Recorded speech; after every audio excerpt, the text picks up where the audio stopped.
Bonjour et bienvenue sur DataGen, le podcast qui permet de comprendre les stratégies data des plus belles startups en France. Je suis Robin Conquet et dans chaque épisode, j'invite un spécialiste de la data pour décrypter les problématiques de sa boîte.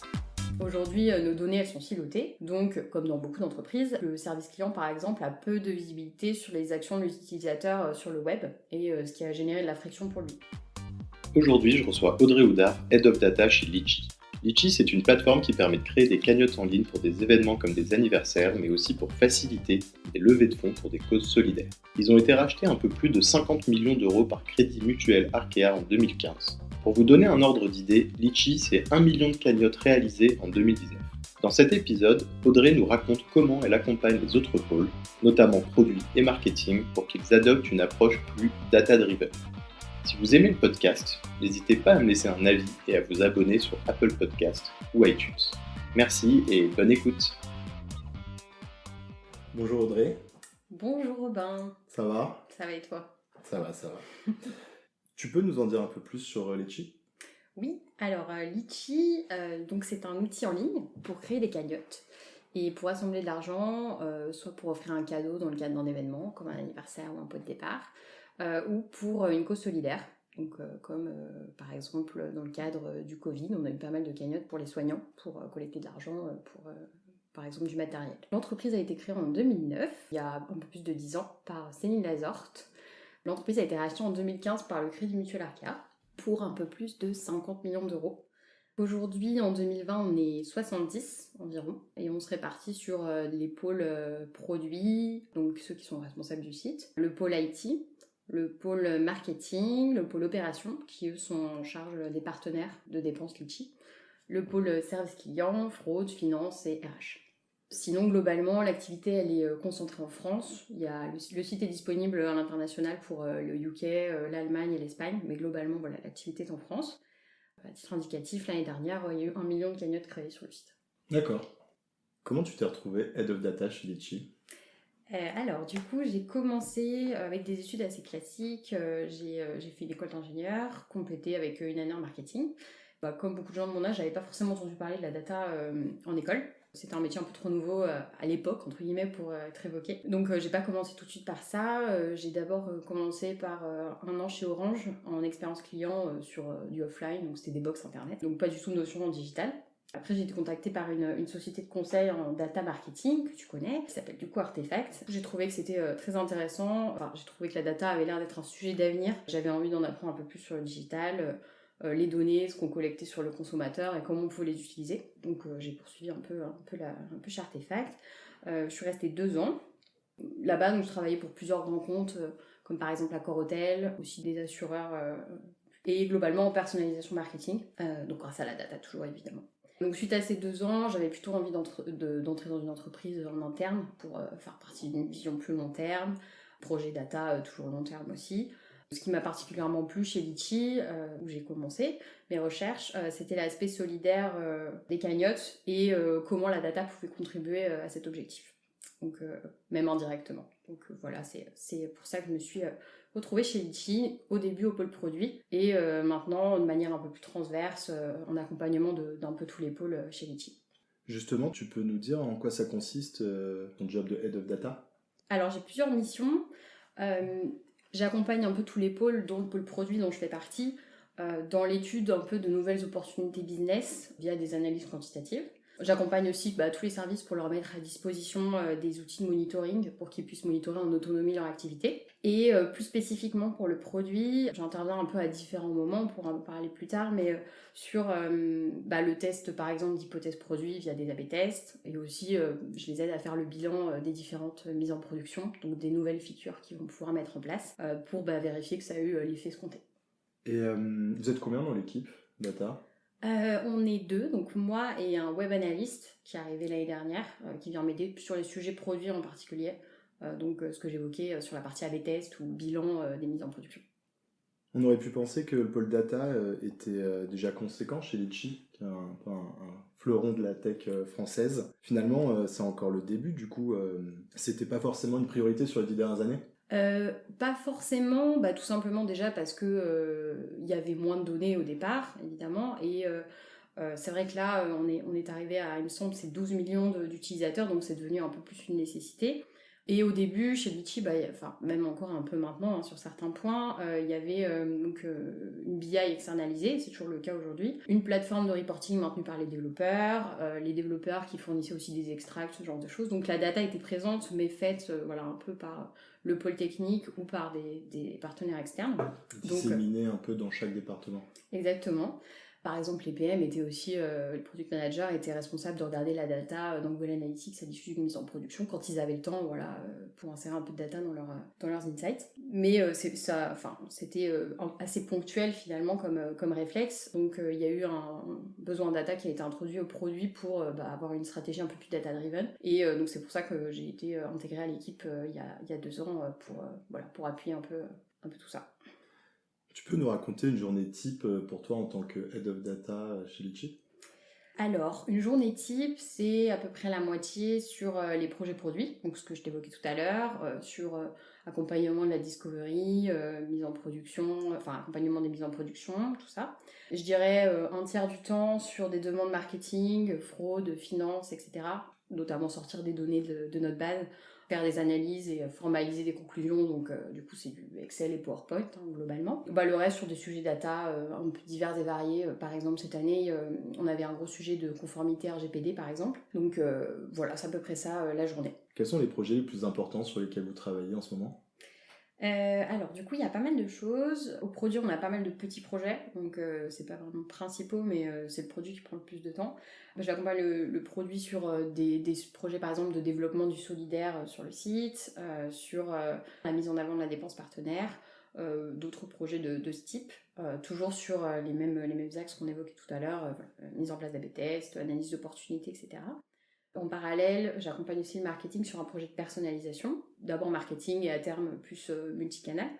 Et on a d'autres projets, dont par exemple un projet persona, de définition un peu des profils d'utilisateurs principaux Litchi, qui va nous aider du coup dans les projets de personnalisation, produits et marketing notamment. Ok, donc ça, ce sont les projets qui prennent le plus de temps en ce moment. Est-ce que tu peux nous en détailler un?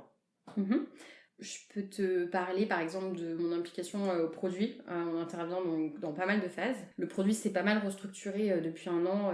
C'est restructuré en feature team et adopte un peu une démarche du design thinking. Donc la data intervient à plusieurs niveaux. D'abord dans cette première démarche de conception. On intervient dans la phase de discovery où on accompagne les product managers pour identifier un peu les opportunités sur un sujet en particulier, comme par exemple le solidaire que j'évoquais tout à l'heure. Ensuite, on va accompagner aussi un peu la phase d'idéation et de priorisation pour étudier les opportunités business, plus type cette feature va a priori nous apporter un incrément supérieur en participation solidaire par rapport à celle-ci.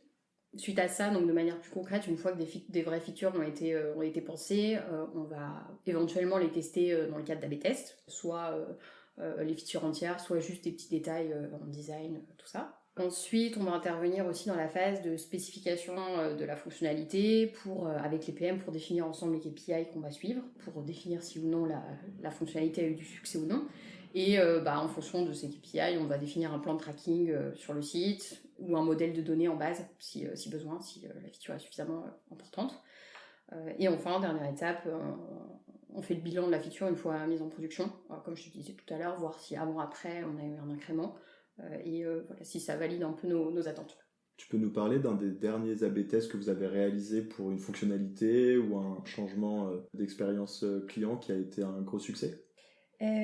Alors sur un A/B test positif, le secteur bancaire a fait face à une nouvelle réglementation, en gros qui nécessite que chaque acteur connaisse ses clients et donc que ses clients s'identifient, uploadent leur pièce d'identité et que Litchi doit valider cette pièce d'identité pour que l'utilisateur puisse faire une dépense de sa cagnotte sur le site. L'objectif du coup de notre A/B test était d'anticiper la dépense, faire en sorte que l'utilisateur ne s'y prenne pas au dernier moment pour uploader sa pièce d'identité et que ça engendre de la frustration si jamais sa pièce était refusée, etc. Donc on voulait anticiper au maximum le upload de pièces d'identité pour que la dépense quelques jours plus tard se passe au mieux.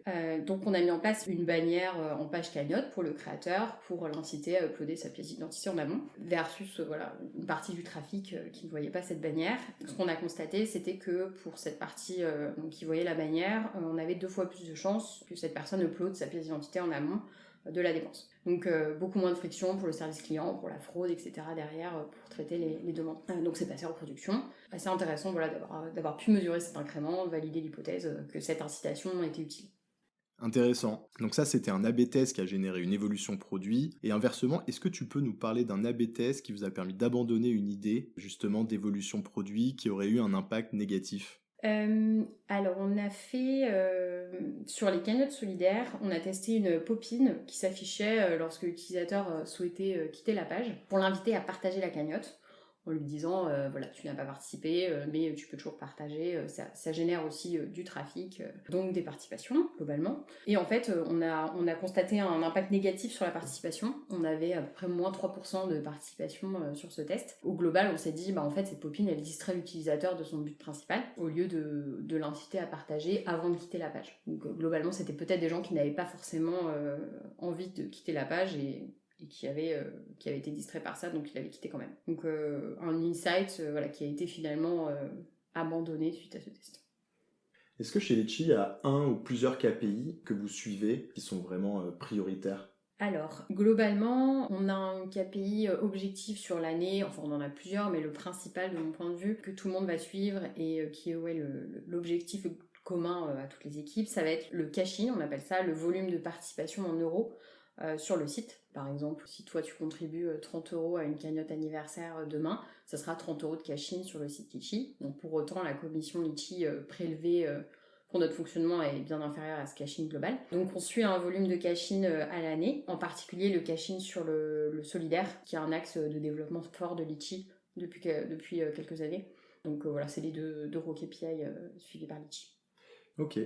Tu as aussi parlé d'un projet de personnalisation. Ça consiste en quoi? Alors, on a deux axes sur ce projet. Dans un premier temps, c'est la personnalisation marketing. L'objectif, c'est de proposer une expérience continue entre les canaux marketing, donc par exemple email, réseaux sociaux, search payant, etc., avec notre site. Donc, je prends un exemple, les campagnes reliquat chez nous, des emails qu'on envoie à nos créateurs de cagnottes qui ont encore des fonds restants sur leur cagnotte, des fonds dormants. On leur envoie un email pour les inciter à dépenser leur cagnotte afin qu'ils profitent de leur argent. Et le problème est que donc l'utilisateur clique sur le mail, il arrive sur le site et puis il arrive sur sa page cagnotte en non logué. Donc, il n'a aucune information sur la dépense, sur le montant restant sur sa cagnotte, etc. Il a juste des informations génériques sur le montant qui a été collecté au départ. L'enjeu ici, c'est de contextualiser son arrivée sur la page et de lui indiquer le montant restant, où est-ce qu'il peut dépenser, etc. une fois qu'il sera logué. Le challenge va résider dans la transmission des informations du canal email, dans notre cas, vers le site, soit dans des UTM, soit dans le data layer, enfin il y a plusieurs solutions. Le deuxième objectif du projet, c'est de proposer une expérience personnalisée sur tous les canaux et plus uniquement sur le site ou sur nos canaux marketing, par exemple au sein du service client.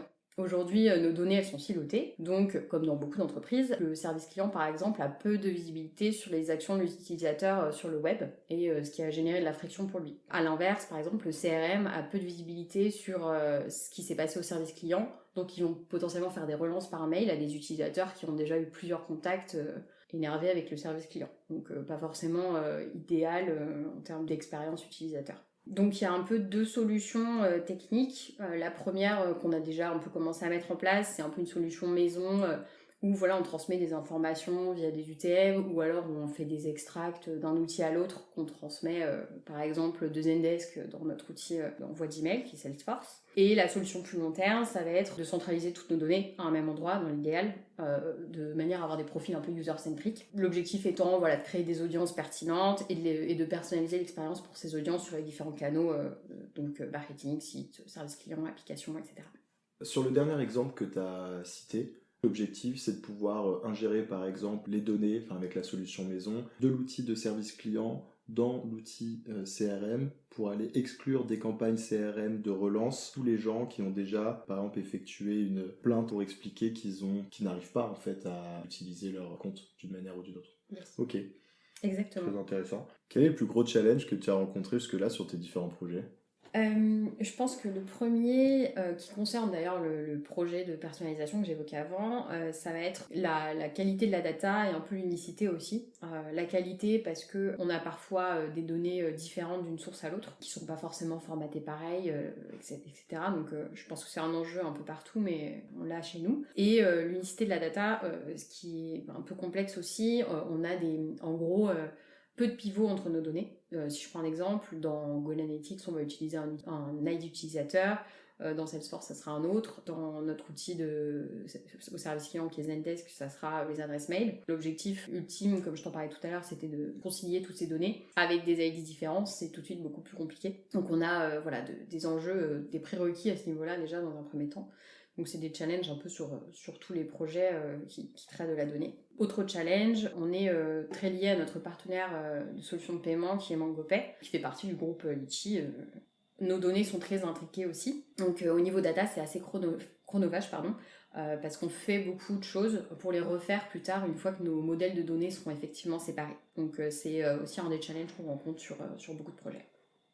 Sur le premier challenge dont tu as parlé, la centralisation des données autour d'un client, d'un ID client unique, pardon, vous avez trouvé une solution déjà?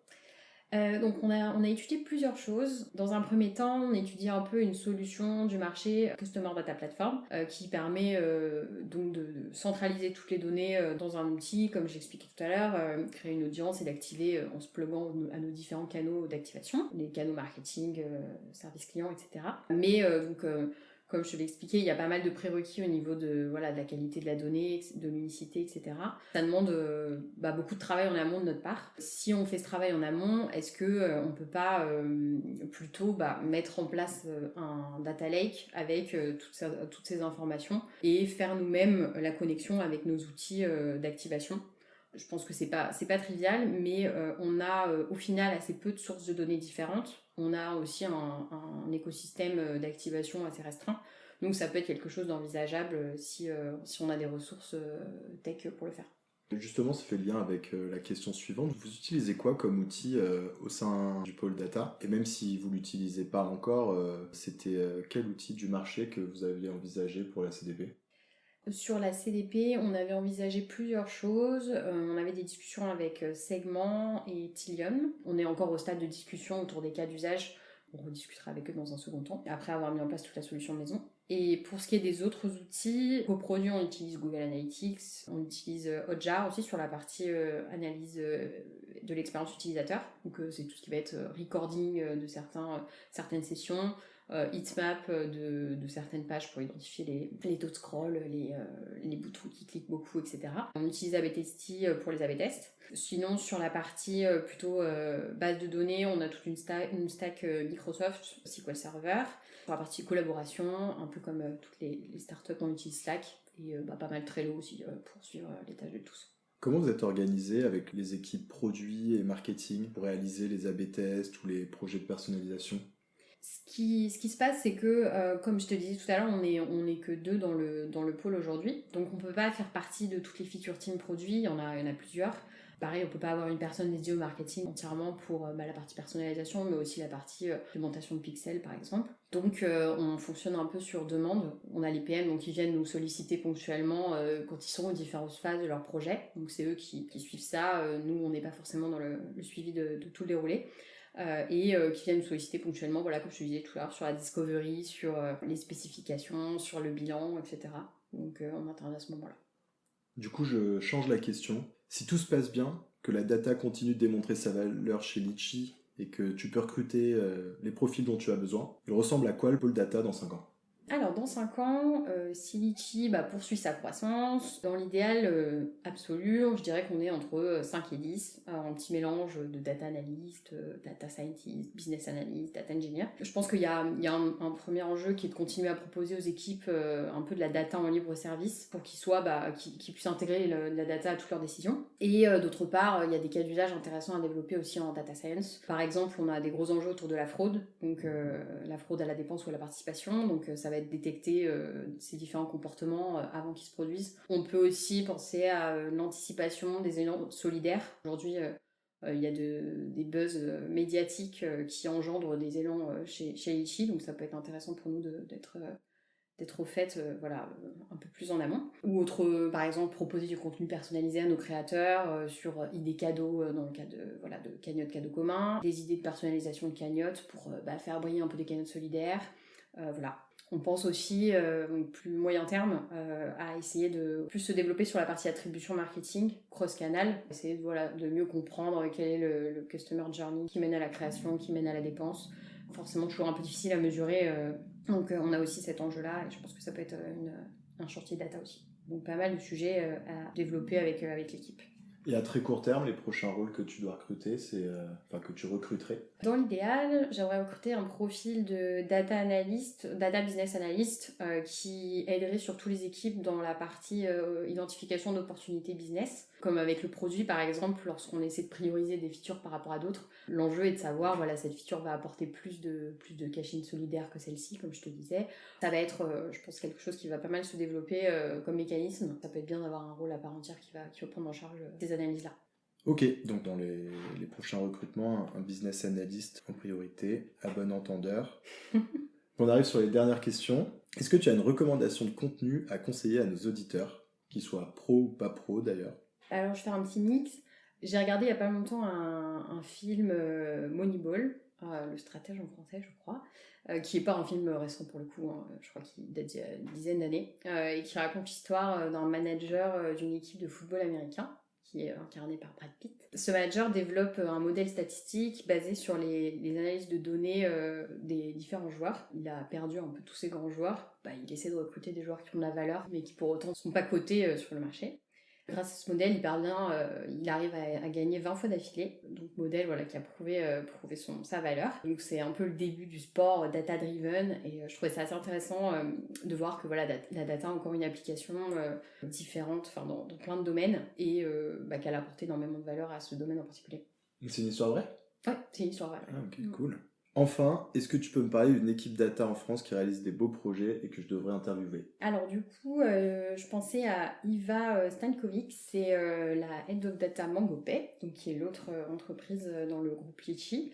L'équipe data est très jeune, comme chez Litchi, elle a 1 an, mais eux ils ont alors il me semble que c'est 4 personnes, mais peut-être 5, je ne veux pas dire de bêtises. Et ils sont en train de construire une plateforme data pour héberger un peu leur cas d'usage BI et Data Science. Très intéressant. Ils ont des enjeux de volume de données bien plus conséquents que Litchi, parce qu'ils ont beaucoup de clients. Ils ont Litchi parmi d'autres, il y a aussi Vinted, Le Bon Coin, etc. Donc ils doivent gérer toutes les données, un volume important.